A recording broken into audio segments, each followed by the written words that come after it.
জি, আমাদের হাতে একটা প্রশ্ন আছে। সর্বশেষ প্রশ্নটি হচ্ছে যে রাসূল সাল্লাল্লাহু আলাইহি সাল্লাম মোট কতটি বিবাহ করেছিলেন, যদি আপনি একটু বলেন? আল্লাহ রাসূল সাল্লাল্লাহু আলাইহি ওয়াসাল্লাম সর্বসম্মতিক্রমে তিনি ১১টি বিয়ে করেছেন। তন্মধ্যে কোরাশিয়া মানে কোরাইশ বংশের ৬ জন ছিল, আর আরবদের মধ্যে ছিল ৪ জন, আর একজন ছিল তো মারিয়া কিবতিয়া। জি, আমরা জি, আসলে সময়ের শেষের দিকে চলে মোট এসেছি। ১১ জন বিয়ে করেছেন, এক্ষেত্রে ৯ জন ছিলেন, সর্বমোট আবার কখনো আপনাকে তুলে ১১ জন আমরা জানবো মহিলাকে আসলে বিয়ে সেই করেছেন। ১১টা বিয়ের প্রেক্ষাপটটা কি ছিল, কোন কোন ইনশাআল্লাহ, কারণে করেছেন, মানুষকে আসলে এটিও জানানোর প্রয়োজন। আর আমরাও ইনশাআল্লাহ। ব্যক্তিগতভাবে জানবার চেষ্টা করব ইনশাআল্লাহ তাআলা। আপনাকে ধন্যবাদ জানিয়ে আপনার থেকে বিদায় নিচ্ছি। প্রিয় দর্শক, কে আছেন আমাদের সাথে? জি, আসসালামু আলাইকুম। ওয়ালাইকুম আসসালাম ওয়া রাহমাতুল্লাহ। জি, আমার প্রশ্ন হচ্ছে, কেউ যদি তার বাচ্চার নাম যদি শুধু মোহাম্মদ রাখতে চায়, ওটা কি গুনাহ হবে কিনা? আরেকটা হচ্ছে, লক্ষ্মী ডাকা নাকি গুনাহ, লক্ষ্মী ডাকলে নাকি গুনাহ হয়। অনেকে বাচ্চাদেরকে আদর করে লক্ষ্মী বলে না, ওটা নাকি হিন্দুদের ওই দেবীর নাম, তো ওই জন্য নাকি গুনাহ হয়। ওটা কতটুকু ঠিক? আরেকটা হচ্ছে, মহানবী সাল্লাল্লাহু আলাইহি সাল্লামের বিয়ে ওটা কয়টা? মানে অনেকে 7টা বলে, অনেকে 11টা বলে, অনেকে 4টা বলে, তো কয়টা সঠিক বিবাহ? এটা? জি জি জি। জি। আরেকটা প্রশ্ন কি করতে পারবো? হ্যাঁ, জি বলেন। এই যে মানে জন্ম মৃত্যু বিয়ে, ওটা তো সবকিছু আল্লাহ নির্ধারণ করে দেয়।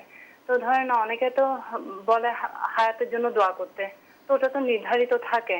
তাহলে আমরা দোয়া করলে কি হায়াত ওটা কি বাড়বে? ওইটাই। জি। ধন্যবাদ। বোন, আপনার ৪টা প্রশ্ন আমরা পেয়েছি। আমরা উত্তরগুলো জানবার চেষ্টা করব ইনশাআল্লাহ তাআলা। মুহতারাম, আমরা যাই যে তিনি জানতে চাচ্ছেন যে সন্তানের নাম শুধু মুহাম্মদ রাখা যায় কিনা? যাবে, আলহামদুলিল্লাহ। মোহাম্মদ, তারপর পিতার নাম কি সেটা রাখবে। খুব সুন্দর নাম, চমৎকার। আসলে এক শব্দের নাম রাখা উত্তম। আরবদের সিস্টেমও কিন্তু এক শব্দেই। মোহাম্মদ, আহমদ, তারপরে হলো আব্দুর রহমান। আব্দুর রহমান হলো ঠিক আছে, রহমানের নামের সাথে তৌফিক ইত্যাদি ইত্যাদি।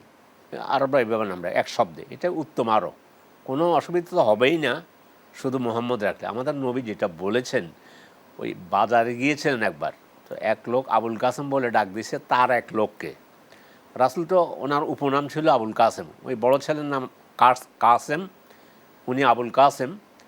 তো ডাক দেওয়ার পর যখন রাসূল তাকাইছেন, তো ওই ব্যক্তি বলল যে আমি তো ওই আপনাকে ডাকিনি, আমি ওই ওই আবুল কাসেমকে ডেকেছি। তো আল্লাহ রাসূল তখন বললেন, সাম্মু বেএসমি ওলা তুকেন্নু বেকুনিয়াতি, আমার নামে তোমরা নাম রাখো, কিন্তু আমার উপনামে নাম রাখো না, আবুল কাসেম নাম রেখো না। যদিও পরে আহলে ইলম বলছে যে সেটা একটা প্রেক্ষাপট ছিল, রাখলে হারাম নয়, এমনও কেউ কেউ বলেছে। কিন্তু আরব দুনিয়াতে কোথাও আপনি আবুল কাসেম নামে নাম পাবেন না। আমাদের দেশে শত শত হাজার হাজার আছে আবুল কাসেম, কাসেম নাম। তো তার যে প্রশ্ন যে আসলে মুহাম্মদ নাম রাখা যায়, এতে কোনো সমস্যা নেই। জি জি জি, কোনো অসুবিধা নেই, এক এক শব্দে।